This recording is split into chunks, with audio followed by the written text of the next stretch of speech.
Hello friends, I am Dr. Anupama Goel. I am working as a lecturer in Biyani College of Science and Management, Karwar in the subject Botany. I welcome you all on behalf of Group KPU. Today I will deliver my lecture on Rixia the bryophyte. Well friends, Rixia has about 130 species. These are distributed in the tropical and subtropical regions of the world, and Rixia flutans is an aquatic species, and the several species of Rixia, these are found growing on the moist soil and on the damp and the shady rocks. Well, now I move towards the gametophyte. My friends, the gametophyte is dominant phase in the life cycle of Rixia. The gametophyte is flat, prostrate, dorsiventral, dark green color and dichotomously branched. Each branch of the thallus is linear to wedge-shaped in structure, and each branch is also having a midrib on its dorsal surface. On the ventral surface of the thallus, my friends,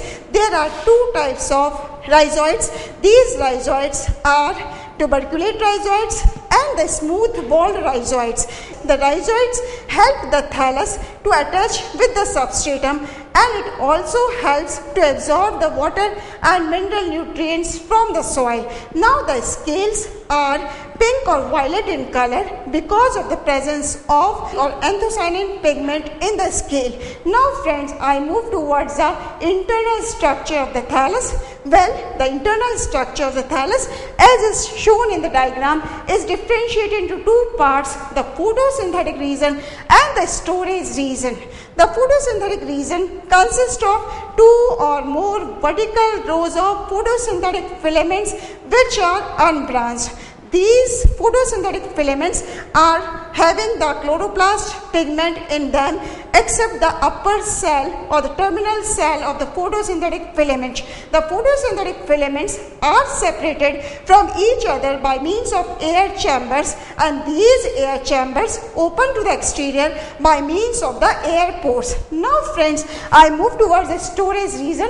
It consists of compactly arranged cells without having any intercellular spaces, and these cells are devoid of chloroplast, and they are having the starch as the reserve food material.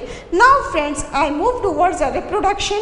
Well, the vegetative reproduction occurs by three means. First of all, I move towards by progressive death and decay of the thallus. The older parts of the thallus die, and as the death progresses towards the dichotomy, the branches separate and each branch give rise to a new thallus. Now I take the tubers. Well, the apical lobes of the thalli, they form the perinating structures, and these perinating structures are known as the tubers.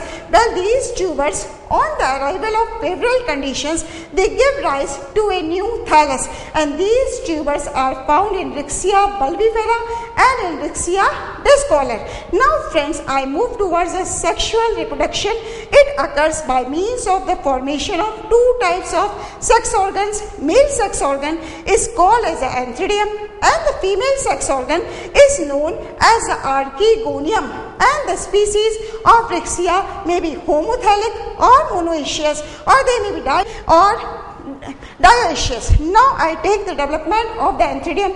As you see on the board, well, the superficial cell lying on the dorsal surface of the thallus, it functions as an antheridial initial. The antheridial initial, my friends, undergoes a transverse division to form an outer cell and a basal cell.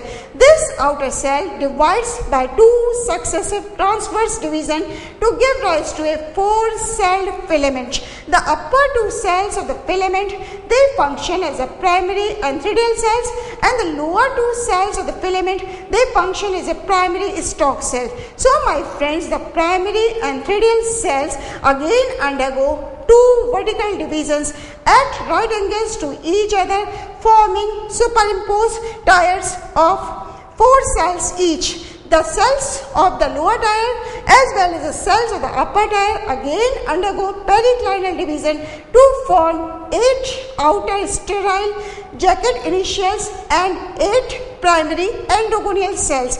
These 8 primary endogonial cells, they divide repeatedly to form a mass of androcyte mother cells. Now these androcyte mother cells divide in such a manner that androcytes are formed, and later on these androcytes get metamorphosed into a biflagellate anthozoid.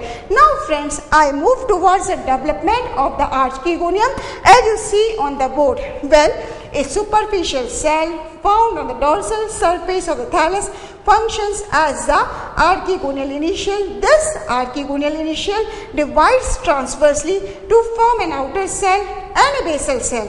The basal cell, my friends, forms the embedded part of the archegonium, and the outer cell forms the archegonial mother cell. This archegonial mother cell, it divides by 3 vertical eccentric intersecting walls to give rise to 3 peripheral cells, and these 3 peripheral cells, they enclose a primary axial cell. And now each of these peripheral cells divide by a radial wall to form 6 jacket initial cells, and these later on divide in such a manner that 2 superimposed tiers of 6 cells each are formed.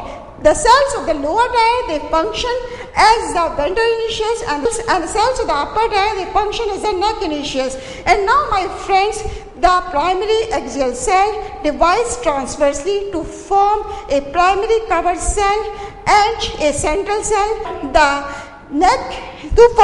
central cell also divides transversely to form the primary neck canal cell and the lower venter cell. This venter cell again divides transversely to form the ventral canal cell and the X cell. Now I am summing up my lecture by moving towards the fertilization.